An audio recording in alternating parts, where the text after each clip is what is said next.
Today we're going to make chicken pot pie. For this you'll need celery, carrots, onions, garlic, corn, chicken breast, chicken stock, butter, olive oil, all-purpose flour, salt and pepper, and pie dough. We're going to begin with our celery, our carrots, and our onions. For our celery, we're going to trim the edges. After cleaning our celery just needs to be rinsed with water to remove any dirt. Then we're going to take our celery stalks and we're going to slice them into thin strips. And then from there we will cross-cut the strips in order to make small dice. So tuck your fingers in and begin to rock your knife back and forth across the board.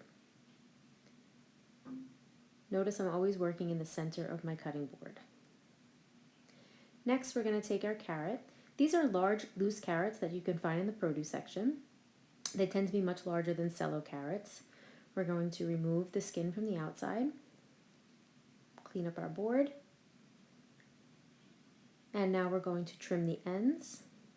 And because our carrot rolls and is very dangerous to cut, we're going to create a flat surface to stabilize it, and we're going to cut thin strips of carrot, or slices I should say, and then from the slices we're going to go back and cut them into strips.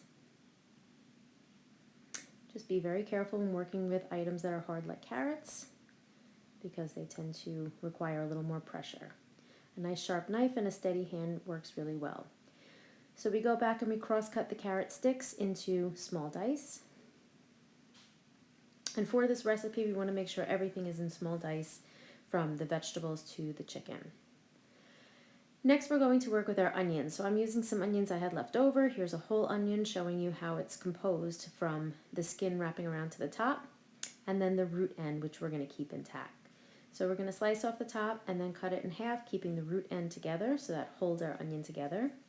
We're going to begin, this is how I like to slice onions. I keep my hand flat on top.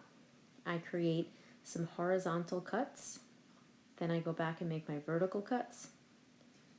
This is just like everything else we've been doing, making the strips, and now I go back and I cross-cut, always keeping my fingers nicely tucked.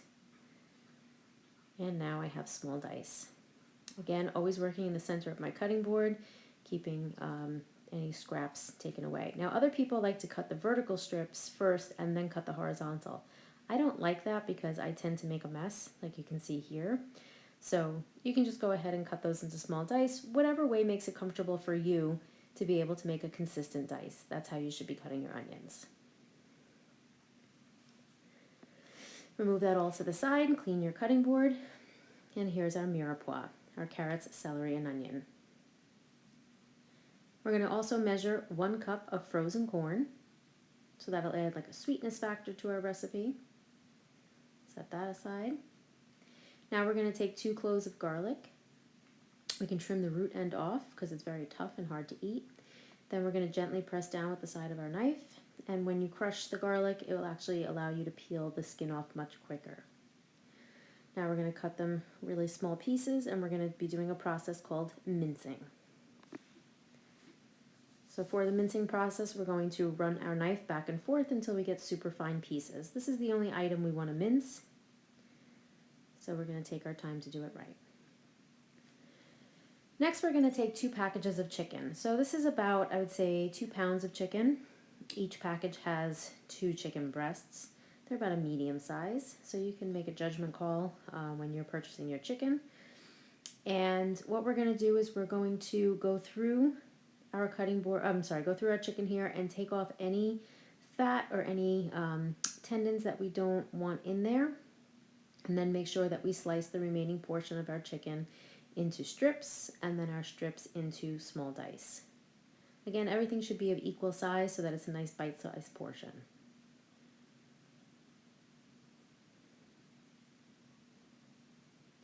And what I'll do is I'll hold my hand flat on top and carefully slice through to create nice even pieces.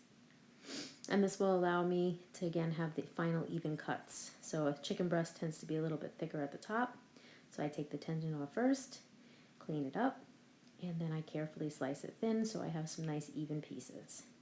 Again, strips, cross cuts to make my small dice. And I used quite a bit of chicken here. I'm making a big recipe. You can certainly use less chicken if you didn't have as much in your house. But this is just basically a nice full hearty dish of chicken pot pie. Continue to slice, dice. And if you also notice that I did all of my vegetables first prior to doing my chicken, and this was to prevent cross-contamination. So in order just to do less cleaning and use one cutting board, I made sure I worked in the order in which that it would not cause any cross-contamination concerns. Also at the top of my board, you see that I have a container for garbage. There's my chicken. All right, so let's move on over here to our stove. So we are going to take our butter and oil and we're going to sweat our vegetables or our mirepoix. Small amount of fat over low heat.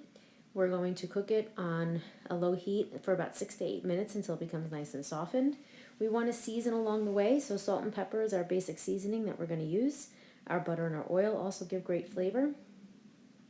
Towards the end of the cooking process, we're going to go ahead and take the garlic and we'll just add that in at about the last minute of the cooking process. So we'll add the garlic in just to really cook it very gently and to really bring the fragrance out, and then we'll add the corn in just to really start to defrost and mix in. We'll set all that to the side while we begin to work on the chicken. So again, we're going to do some butter and oil in our pan, great flavors. We're going to take our chicken, season with salt, pepper, and a little bit of flour. The flour is going to coat the chicken, give a little bit of a crust, but it's also going to add to our sauce that we're going to make for the pot pie. So you can do this in 1 or 2 batches. I did this all in one. It was a little tight in the pan, but you can do this in 2 batches if you wish. I'm going to cook this until everything browns. Okay, about maybe 5 minutes later, once everything browns, we're going to go ahead and add some chicken stock in. And you'll have to add more or less chicken stock. You'll just kind of see how your dish is coming together. If you see that it's very loose and it's not coming together as a nice thick sauce, you'll add a little more flour. And then just keep adjusting it between chicken stock and flour until you get the consistency that you want. You can also finish this with cream, but I chose not to. You can put a little heavy cream in at the end. I just kept it as is, and I added my vegetables back in. Again, throughout the way, I was seasoning, so you always want to season and taste along the way. Our seasoning is very simple. I just kept it to salt and pepper. You can add different herbs if you'd like. So here's our pie dough that we're going to use for our crust. We're going to have a bottom and a top crust. We're going to use a 9x13 Pyrex dish. And this dough, you want to keep it really nice and cold. So what I'm doing is taking the rolling pin and just kind of hitting it to kind of start to break it up and soften it without it getting too warm. So if you go to our YouTube channel, LICHS Culinary, you'll see there's a full demo on how to make pie dough. This here is just showing you how to use it in this recipe. So nice and cold, enough flour to keep it from sticking. We're going to take our first bit of dough, roll it nice and evenly thin, roll it up on the rolling pin, and then drop it into the Pyrex dish. So we're going to just kind of maneuver this in there. If there's any holes, just grab a piece of dough and patch it up. This is the bottom crust. Nobody's going to see this bottom crust. And you'll see that that one dough was not quite enough. So from the second dough, we'll roll that one out, the same thing again, and we'll take a little bit of dough from this one to finish putting on the bottom of our pan. And then we'll save the rest for the top crust. So again, enough flour to keep it from sticking. Keep it moving on the board. Keep it nice and cold, so you want to work quickly. We're going to continue to roll this. Okay, and while this is happening, our filling should be cooling on the side. We want to make sure that our filling goes in nice and cold. Not hot. It could be room temperature, but definitely not hot. We don't want it to melt the dough. So you see I cut off a piece of the dough and I'm just fixing it into the pan. We want to basically have a bottom and side crust all the way across, and then we'll save the remaining dough for our top crust. I'm going to roll it just a little bit thinner. Again, you can always add flour, you can't take it away, so make sure that you use just enough to keep it from sticking.